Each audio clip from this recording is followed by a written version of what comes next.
రోజులు బట్టి జగన్మోహన్ రెడ్డి గారు మళ్ళీ 2024లో సీఎం కాలేరు అని అంటున్నారు కొంతమంది. మీరేం చెప్తారు దానికి?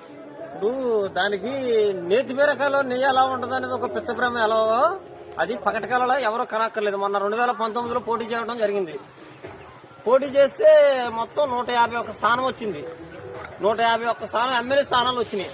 అంతకన్నా పుష్పరంగా చేసేది ఎవరండి? ఇలా ఎమ్మెల్యేని బట్టి ఎంపీని బట్టి ఎవరు ఓటు వేస్తాం అన్నది లేదు. పైన చూసి జగన్మోహన్ రెడ్డి గారిని చూసి ఓటు బ్యాంక్ అన్నది వేస్తమే కానీ 50 ఇళ్ళకి వచ్చి ఒక ఎమ్మెల్యే ఉన్నాడు. మీకు తెలిసింది దానికి ఇంటికి వచ్చి 50 ఇళ్ళకి వచ్చి ఒక ఎమ్మెల్యే ఉన్నాడు తెలుసు కదండి మీకు. ఇంకా ఇలా మా ఇంట్లో నాకు ఇప్పుడు పెళ్ళయింది. మా పెళ్ళైన వాళ్ళు ఉన్నారు.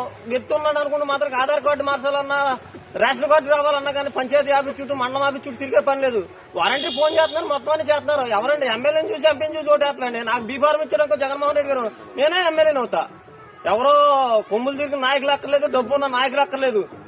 నందిగాం సురేష్ గారు అవ్వలేదా ఎంపీ? ఎస్సీలో సోషల్ మీడియా కరీం చేసాడు ఆయన. సోషల్ మీడియా ఆయన అవ్వలేదు ఎంపీ. జగన్మోహన్ రెడ్డి గారు ఆర్సీఎస్సీలు ఉండి మాత్రం బీఫారం పంపించాడు అనుకో నేనే ఎమ్మెల్యేని అవుతా. మూడు నియోజకవర్గాలు ఉన్నాయి, 2 నియోజకవర్గాలు ఉన్నాయి ఏలూరు జిల్లాలో. కొవ్వూరు ఇది గోపాలపురం ఒకటి, చింతలపూడి నియోజకవర్గాలు. జగన్మోహన్ రెడ్డి గారు బీఫారం పంపించారనుకో నేను పోటీ చేస్తాను ఎక్కడైనా సరే. నన్ను చూసి కాదు, వెనకమల బ్యాక్ బోన్ ఎవర్రా పులి వింతల పులి వైఎస్ జగన్మోహన్ రెడ్డి గారు ఉన్నారని చూసి అద్దరు నేను బచ్చగాడిని. నేను పెద్ద ప్లాట్ఫారం గండి. నన్ను చూసి కాదు వేసేది, జగన్ అన్నను చూసి వేస్తారు ఓటు బ్యాంకు.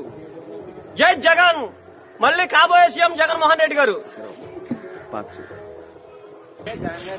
నీకు తెలిసి మీ కుటుంబంలో సంక్షేమ పథకాలు ఏమన్నా అమలవుతున్నాయా? ఇప్పుడు పశువుల దాటను ఇచ్చారు, సచివాలయం పశువుల దాటరు. నా జీవాలకు ఏదైనా బాగోలేదు అనుకుంటే మాత్రం ఫోన్ చేస్తాం కానీ సచివాలయం దాటర్ వచ్చేస్తున్నాడు. నాకు వారంటీ ఇవ్వాలి ఇది కావాలనుకుంటే మాత్రం ఇంటికి వచ్చి మాత్రం పట్టుకెళ్ళిపోతున్నారు. రైతు భరోసా డబ్బులు మాత్రంకి మాకు 100% తేడా లేదు. మా తాతగారు పింఛని వస్తుంది, పొద్దున్నే 7 తీసుకొచ్చి వారంటీ ఇచ్చి వెళ్ళిపోతున్నాడు. రైతు అదండి అమ్మఒడి డబ్బులు కూడా మాకేం పెండింగ్ ఏమీ లేదు. అన్న వాగ్దానం ప్రహారం పడిపోతున్నాయి. అదే రకంగా మాకు ఇంకా గేదెలకి మందులని గొర్రెలకి మందులని కూడా తీసుకొచ్చి ఇస్తున్నారు. అసలు గవర్నమెంట్ కన్నా కానీ ఏదో చంద్రబాబు నాయుడు గారు ఏదో అరికథలో కాకమ్మ కథలు చెప్తుంటే ఓటేలా వేస్తారండి.